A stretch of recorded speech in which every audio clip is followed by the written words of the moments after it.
I was 17 that summer. Back then I thought nothing could touch me. I stayed out too late, drank with friends, laughed too loud under broken streetlights that barely worked.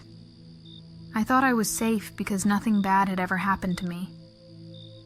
That night, I was walking home from a friend's house. The streets were silent, still wet from the rain earlier, the smell of damp asphalt heavy in the air. My hair clung to my neck, and my shoes splashed softly against the uneven ground. I wasn't worried, not yet. I had always trusted people too easily. Made instant friends in bars. Let strangers walk me halfway home. I thought danger was something that only happened in stories, never to me. But that night, everything changed.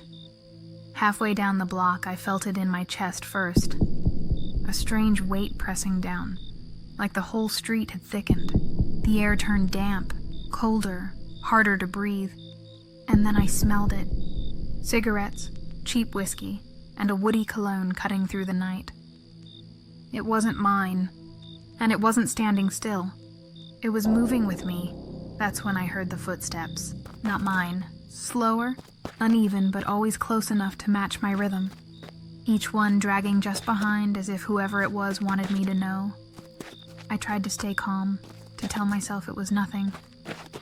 But then it happened. A brush against my jacket, right at my shoulder. Too real to be the wind. And with it, a breath, hot, damp. So close it burned against my skin. My stomach dropped. My arms locked at my sides. For a second I couldn't move. The air felt stolen from me. Then my heart slammed against my ribs, beating so hard it turned into a buzzing in my ears. And I ran. The street stretched ahead, broken lights flickering above. Every step cracked sharp against the wet pavement. Shadows twisted at the edge of my vision, stretching too far.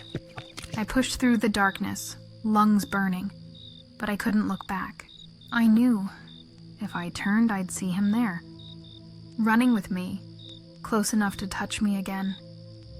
When I finally reached my house, I nearly collapsed against the door. My hands shook so badly the key slipped again and again, metal scraping against metal, each failed try crushing me tighter, as if I was out of time. My breath came in gasps, tears burning at the corners of my eyes. Finally, somehow, I forced the key in, twisted it, and fell inside. I slammed the door shut, my whole body trembling, sweat soaking my clothes. My shirt clung to my skin as if it still carried his touch, heavy, damp. I pressed my back against the wall, gasping, waiting for my chest to slow. But the feeling didn't stop. It shifted. On the other side of the window, I felt it. The presence. Silent. Still. Waiting. I couldn't see a shadow in the glass, but I knew someone was there.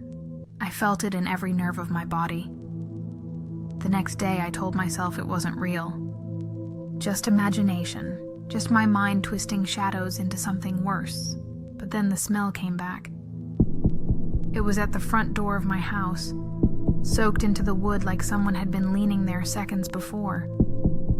Then on a crowded bus, when no one was close enough to carry it. And later, in the dark street near my home, where burned-out lamps hid more than shadows. Every time it returned, so did the shiver.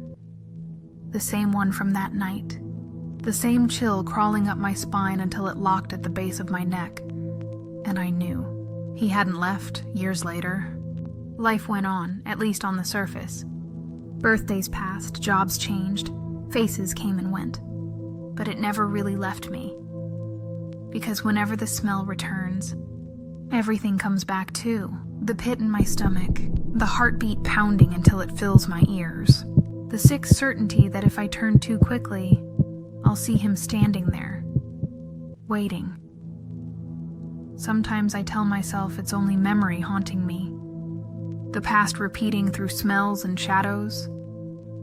But other times, I know it's real, that someone I once knew, someone I trusted, someone who smiled at me, never actually left, and he's still here, waiting for the moment I let my guard down. That night, I agreed to stay at my cousin's house while she was away. She had asked me to take care of the place for a few days, and I accepted without much thought. The house was old, made of wood, standing in a quiet neighborhood far from the city. From the outside, it looked charming. But once I stepped in, I felt the kind of silence that presses against your chest, the kind that feels heavier than it should. The wooden floorboards groaned under my steps as if the house itself was alive. Listening, I tried to settle in. I locked the windows, left the television on mute so the flickering light could fill the living room, and spread a blanket across the couch where I planned to sleep. Everything looked harmless, but one detail unsettled me from the very beginning. The staircase leading down to the basement. It stood right beside the couch. The basement door was old, its paint chipped, and through its cracks drifted a constant smell of mold and dampness. It was as if the basement was exhaling into the room, reminding me that something waited below. Hours passed before I heard it. At first, I told myself it was the house shifting, the wood adjusting to the night air. But then the sound returned, slower, more deliberate. A dragging noise, muffled but steady, like bare feet sliding across a cold cement floor. My breath caught in my throat. I told myself it was my imagination, but the sound came again, and this time it was closer. Each repetition carried weight, like something was climbing the basement stairs step by step. My entire body went rigid. My heart hammered so violently that it filled my ears with a dull ringing. The television flickered, shadows stretched across the walls, and suddenly the air around me shifted. It wasn't just dampness anymore. A strong smell filled the room, sharp and undeniable, cigarettes mixed with woody cologne. It was a scent that didn't belong to the house. It wrapped around me in waves, as though someone stood just behind me, breathing in the same air. I couldn't bring myself to look directly at the basement door. Instead, my eyes darted to the window, searching its reflection for a sign, any movement. But there was nothing, just silence. Silence so thick it mocked me, waiting for me to let my guard down. Then the wood cracked loudly, as if weight pressed hard against the door from the other side. The sound cut through me like a warning. My hands shook as I grabbed my phone. I called my cousin and tried to explain, but she laughed at first. She told me the house was old, that noises were normal, that I was letting my imagination get the better of me. I tried to tell her it wasn't just creaks, that I had smelled something, felt something. Her laughter faded into irritation. She told me to stop making things up, her tone sharp and cold, before she hung up without saying goodbye. The silence returned, heavier than before. It felt as if the thing inside the basement had listened to every word and was now enjoying my helplessness. I wanted to leave, but my body wouldn't move. I curled up on the couch, pulling the blanket over myself, facing away from the stairs.